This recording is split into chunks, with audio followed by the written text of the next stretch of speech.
everyone, this is Tony from her Homestead Skills, and today what I have done is amassed a few items that are readily available in every store today. I have some rice, some chickpeas or beans, some oatmeal, cans of milk, soup, some canned meats, Spam, corned beef, and tuna, some salt, some oil, some peanut butter. These are all items that are available on the shelf today. They're still there, and they can be purchased and they can be stashed away in your pantry without you having to do any extra work to build up your pantry supply. All you have to do is go to the store, pick up whatever you can afford to pick up of extra and put it someplace, whether you find a nook and cranny under your bed. Now, the reason I say this is that I have had a lot of responses to my Warning from a Farmer video from people who cannot afford to buy extra food, don't have the space, don't have any specialized equipment to process food. Okay, so you don't need a dehydrator. Certainly you can do many things if you have a dehydrator. You don't need a canner. Certainly you can can all your own vegetables and meats if you have a canner. But you don't need one. You can still buy all these things. They're still available on the shelf. So if you neither have the skill nor the desire to learn the skill, there are still ways that you can protect yourself, get a little bit of food security. Okay. I also understand that there's a lot of people on very low incomes and they do have food banks. And actually I was driving by someplace and noticed a food bank when I didn't know it existed there. And I was tempted to stop in just to see what they're like. I've never been to one. Believe me, I have been in the position where there was only that evening's meal and who knew what we were going to eat tomorrow, but I still had not even considered going into a food bank because I wasn't aware that they existed in those days. So, but today everyone knows they exist, they are available, and believe you me, I would go to one and I would help myself to whatever they offered me should the need arise. Now, you want to do that if you're very low income and you can't buy some of these items. Certainly go to the food bank, get a little extra, and start putting even a little bit of these things away. Now, I can assure you, I also, today I buy as much as I can on sale. This bottle of oil, these days is regularly about $9, which just blows me away. I have always bought that on sale for about $4.99, and in this day and age, it's closer to $5.99, you know, $5.75, whatever. So I pick up as much as I can of that when it's on sale. I'll pick up 4 or 5 bottles. Okay, another one of the food items I forgot to mention, obviously, is pasta. And pasta is very inexpensive.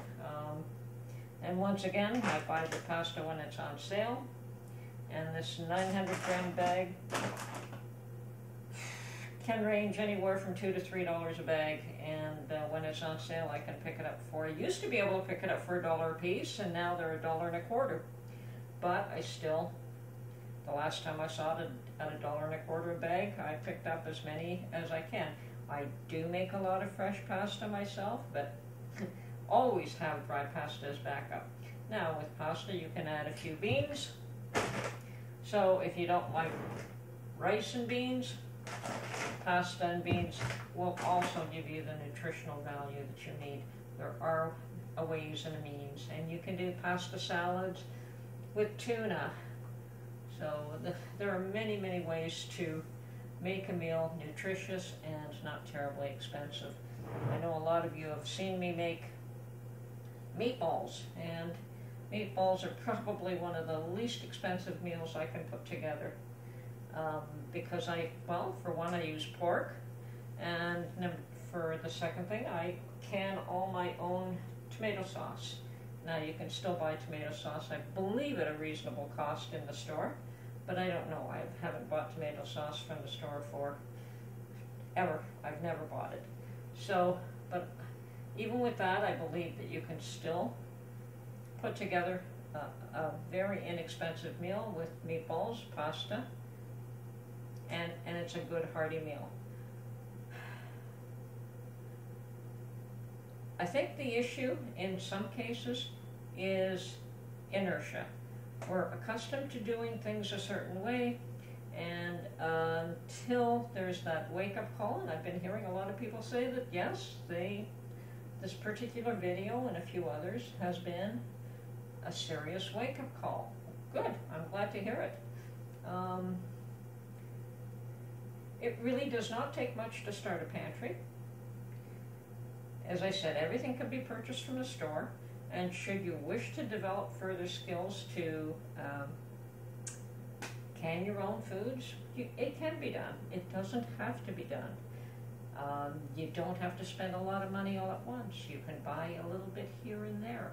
The issue is getting started, and once you start, you'll find it's pretty easy. You'll go to that little stash, and it's just like saving a couple of dollars every week. When you save a couple of dollars every week, you get excited about doing it, and you find it's very easy to save a few dollars every week.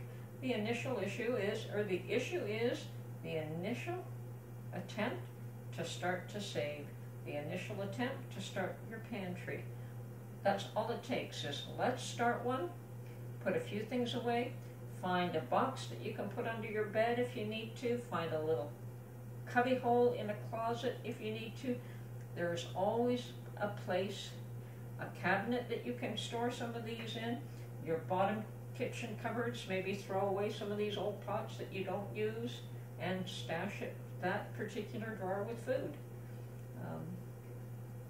A bucket from Lowe's or Home Depot, buy a lid, buy the bucket and fill it up and close your lid and find a place to stash that.